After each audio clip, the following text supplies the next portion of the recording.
هلو everybody، ايه الاخبار؟ عاملين ايه؟ فيديو جديد ان شاء الله من سلسله English from scratch. هنبتدي النهارده نتكلم عن حاجه جديده في السلسله دي. زي ما اتعودنا كل مره بيكون فيديو جديد، فيديو سهل لذيذ. الفيديو مدته قصيره عشان ان انت ما تزهقش.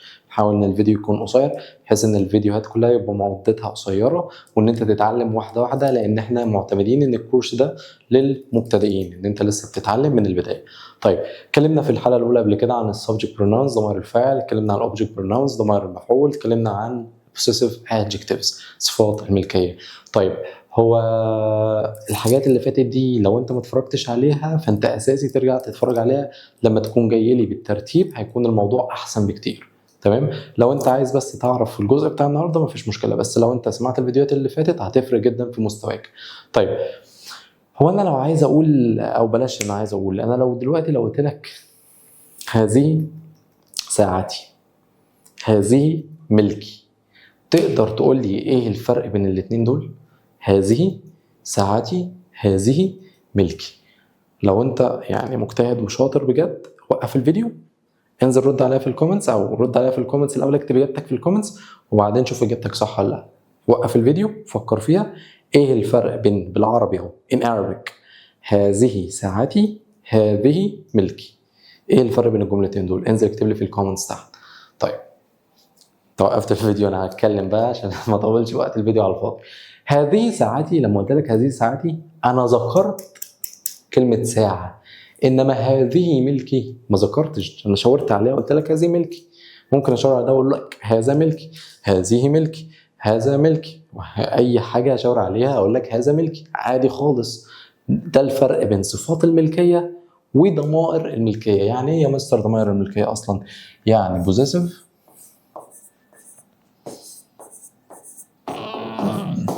pronouns، possessive pronouns دي ضمائر الملكيه. طيب، زي ما اتعودنا ان كل subject pronoun، كل ضمير فاعل من دول ليه صفه الملكيه بتاعته. طب يعني ايه يا مستر؟ يعني subject pronoun الاي ده ضمير الفاعل ده صفه الملكيه بتاعته هي mine. طب الوي ours، اليو yours، they theirs،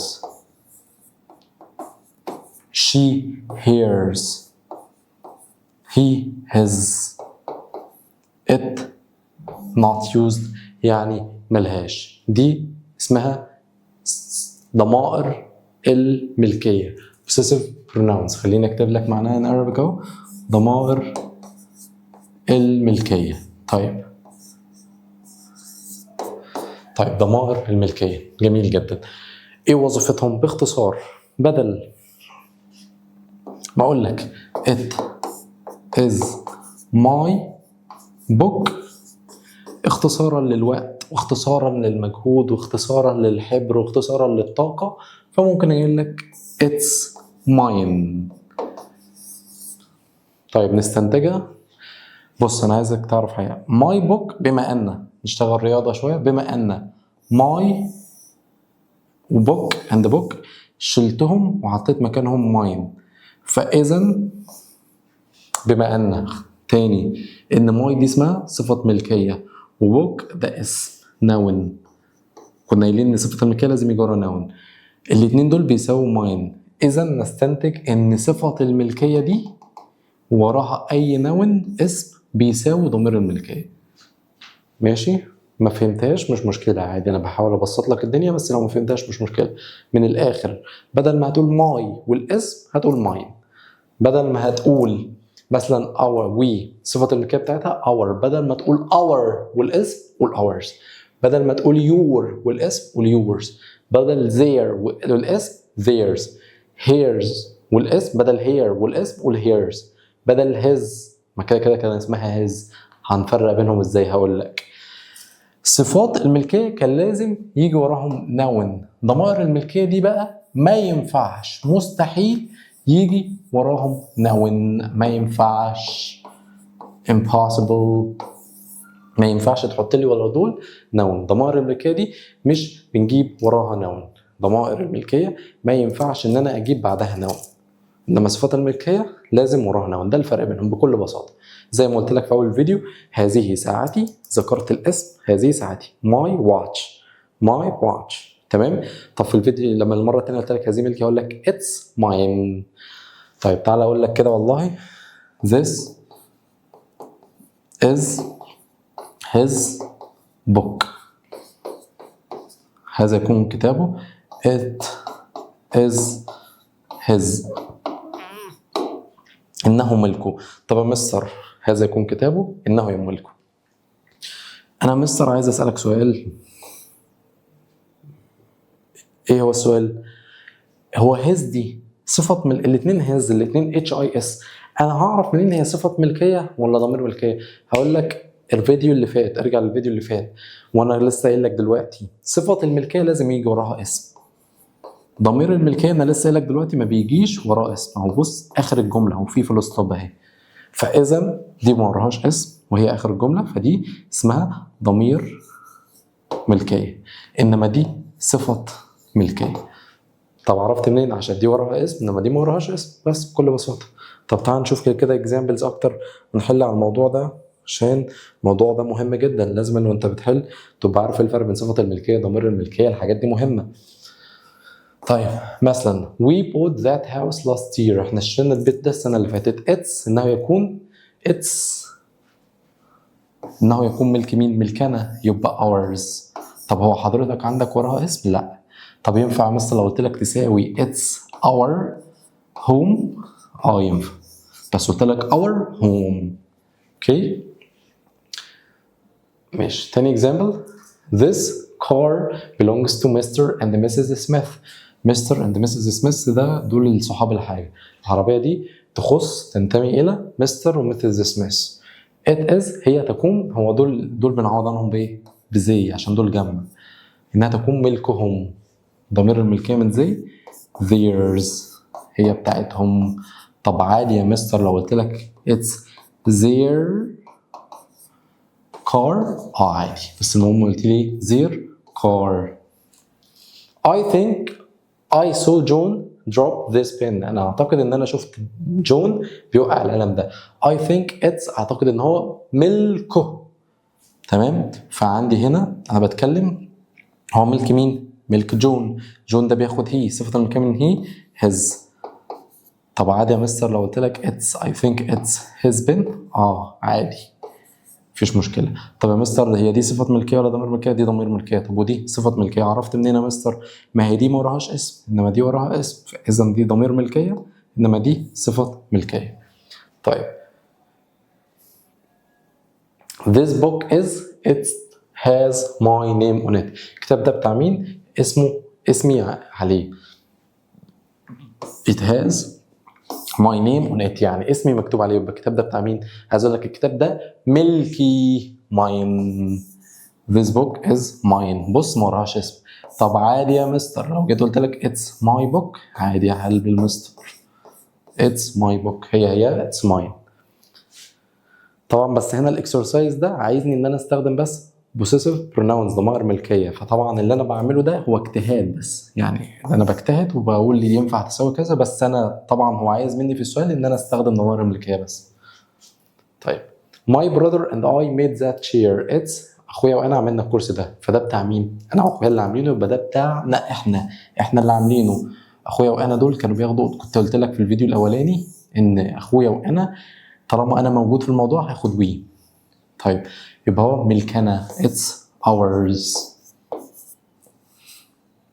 طيب عادي يا مستر قلت لك it's our chair، عادي خالص مفيش مشكله. طيب excuse me this phone is، لو سمحت التليفون ده you forgot to take it with you. لو سمحت التليفون ده بتاع، انت نسيت تاخده، يبقى بتاع مين؟ بتاعك انت، ملكك انت، يبقى yours. عشان بقول لك بخاطبك، بقول لك ده تليفونك انت نسيت ان انت تاخده. her sister drew the picture. it's اختها رسمت الصوره. it's انها تكون ملك مين؟ انها تكون ملكها. her sister دي بتاخد she، ضمير ملكيه من she، it's hers. تمام ولا اي مشكله، موضوع سهل بسيط جدا، محتاج ان انت تكون كتبت المعلومات دي بس ورايا. طيب بص بقول لك ايه، this is father. بتكلم مثلا عن علي، شخص اسمه علي، والاكزامبلز دي كلها عن علي، ماشي. this is dog. they are cheers. طيب وجيت قلت لك برضو هنكتبها في الفيديو في البيج اللي وراها، تمام. this is، بتكلم هنا مثلا عن كتاب علي، علي's book. اقول لك مثلا علي's sister، اخت علي، هيها لما اقول لك she is، وما اقول لك هنا علي's books، هقول لك they are.